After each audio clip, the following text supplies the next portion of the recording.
안녕하세요. 민주당 사법정의 검찰독재위원회 기자회견입니다. 오늘 함께해 주신 우리 위원님들 먼저 소개를 드리도록 하겠습니다. 한준호 사금독이 공동위원장이십니다. 김기표 위원님이십니다. 김승원 위원님이십니다. 이용우 위원님이십니다. 최민희 위원님이십니다. 박균택 위원님이십니다. 송기호 위원님이십니다. 내일 이재명 대표 공직선거법 선고일입니다. 이에 관해서 민주당의 사법정의 및 검찰독재위원회의 위원의 입장을 말씀드리도록 하겠습니다. 네, 먼저 우리 송기호 위원님 말씀 발표하겠습니다. 민주당 사검독이 기자회견, 이재명 대표 공직선거법 항소심에 대한 공정한 판결을 촉구합니다. 검찰은 이재명 대표에 대해 없는 죄를 만들어 억지 기소를 했습니다. 기억을 처벌하려는 시도는 법적으로나 상식적으로나 납득하기 어렵습니다. 공직선거법을 포함한 그 어떠한 법률도 특정 행위가 아닌 기억을 처벌할 수는 없습니다. 검찰도 공소 유지가 어렵다고 판단했는지 공소장을 변경했습니다.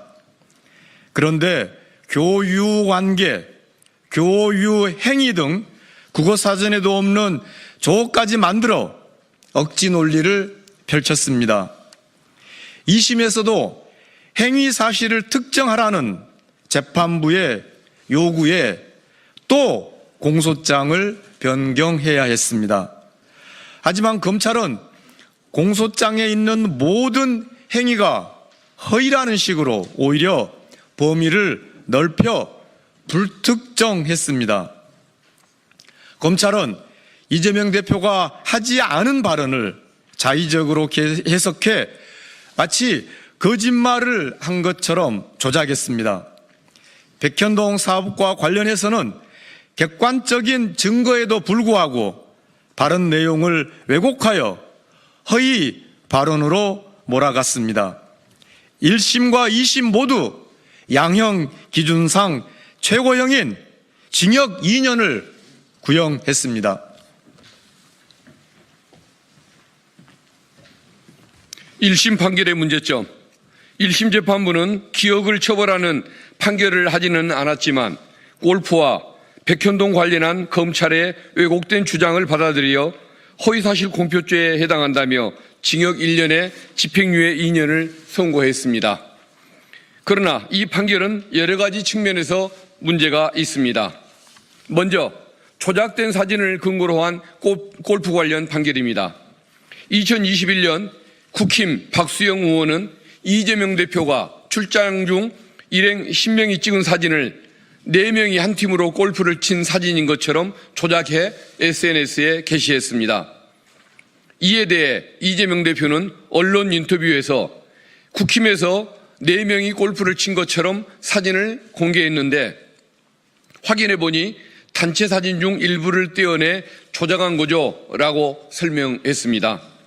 이재명 대표는 사진 조작에 대해 언급하였을 뿐 김문기 씨와 골프를 치지 않았다고 말한 적이 없습니다.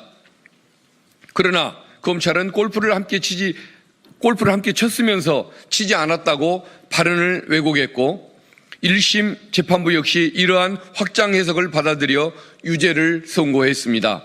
이는 사후적 추론에 따라 발언의 외연을 확장하는 것을 금지한 대법원 판례의 정면으로 위배됩니다.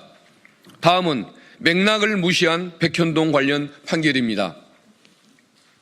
이재명 대표는 2021년 국정감사에서 성남 시내 5개 공공기관의 지방 이전과 관련한 배경을 설명했습니다. 이 과정에 백현동 부지에 대해서 국토부가 도시계획 변경을 강요했고 이에 대응하기 위해 최소한의 변경만 허용했다고 밝혔습니다. 이재명 대표는 국정감사 답변 전반부에서 당시 성남시에 있던 5개 공공기관의 지방 이전 전체에 관하여 설명했고, 후반부에서 그중 백현동 소재 식품연구원 부지에 관하여 설명했습니다. 그러나 1심 재판부는 전반부 때 설명했던 국토부로부터 혁신도시법 의무조항에 의해 용도 변경을 요구받았다와 직무유기 이른 것으로 문제 삼겠다는 협박을 받았다는 주장을 문제 삼았습니다. 그러니까 백현동 사업과는 무관한 전반부 발언을 문제 삼아 유죄를 선고했습니다. 이는 검찰이 별개의 두 이야기를 맥락과 상관없이 짜깁기 하여 조작한 것을 근거로 잘못된 판결을 한 것입니다.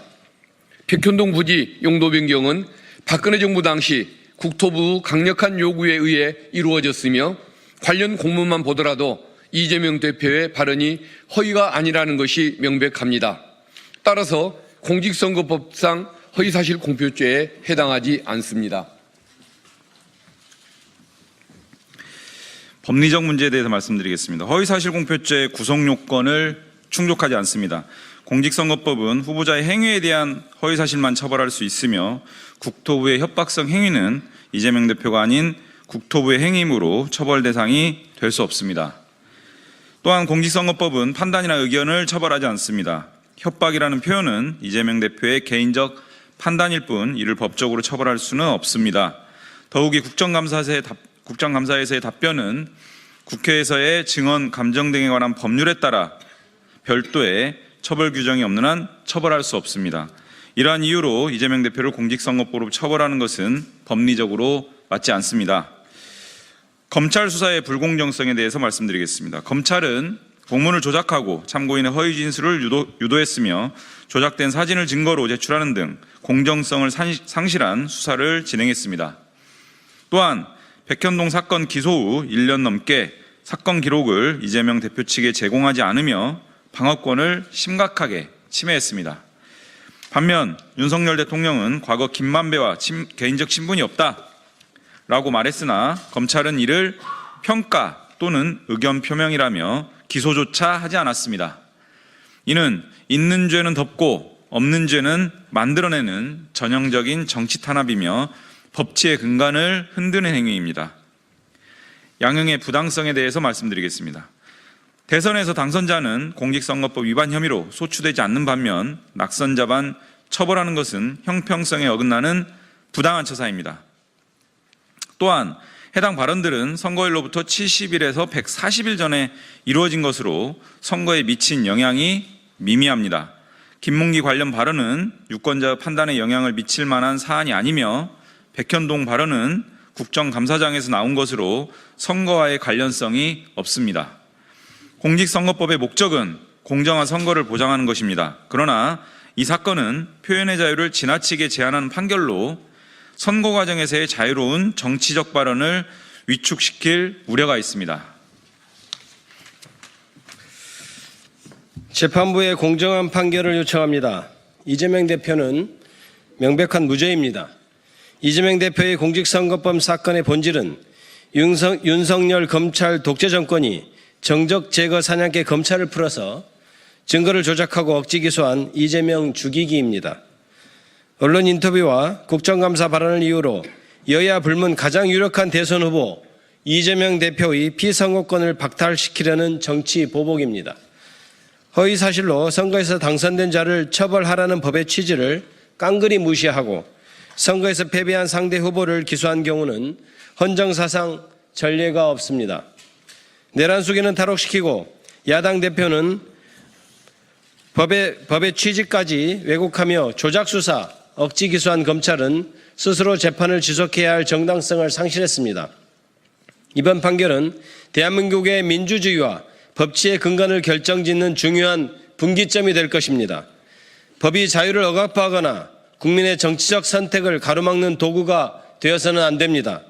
재판부는 오직 법과 원칙에 따라서 이재명 대표에게 무죄를 선고해 줄 것을 엄숙히 요청드립니다. 2025년 3월 25일 더불어민주당 사법정의 실현 및 검찰 독재 대책위원회. 네. 이상으로 민주당 사법정의 및 검찰독재위원회의 기자회견을 마치겠습니다. 혹시 더 질의하시거나 또 궁금한 점이 있으시면 백브리핑을 통해서 언론 여러분들과 소통하도록 하겠습니다. 감사합니다.